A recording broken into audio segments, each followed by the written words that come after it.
instansi, handai kawan yang senantiasa mendukung dan mendoakan kami sehingga kami memiliki dukungan secara mental maupun materi.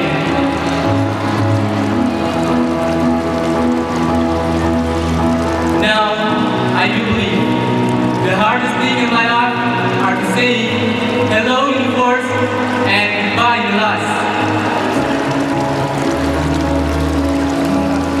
Hari ini, saya percaya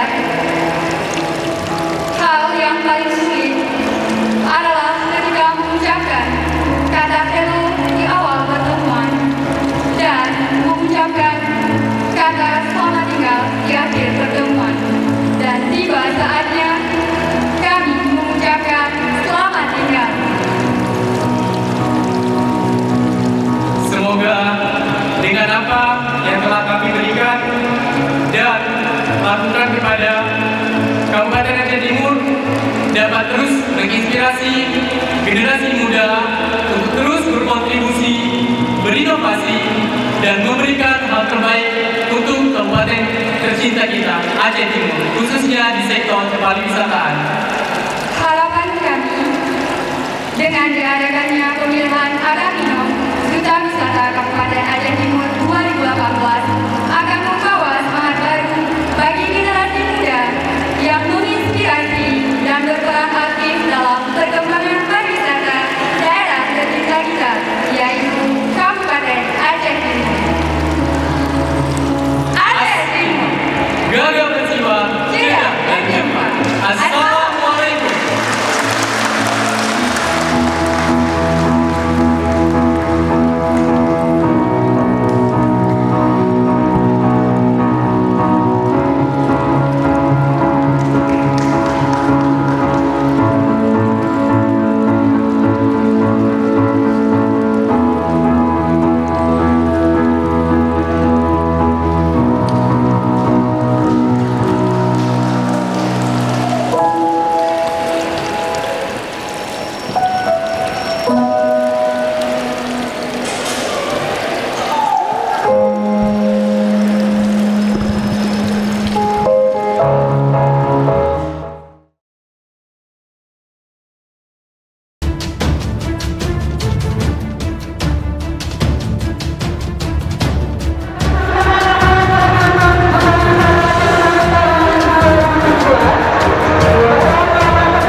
lebih bertemu lagi.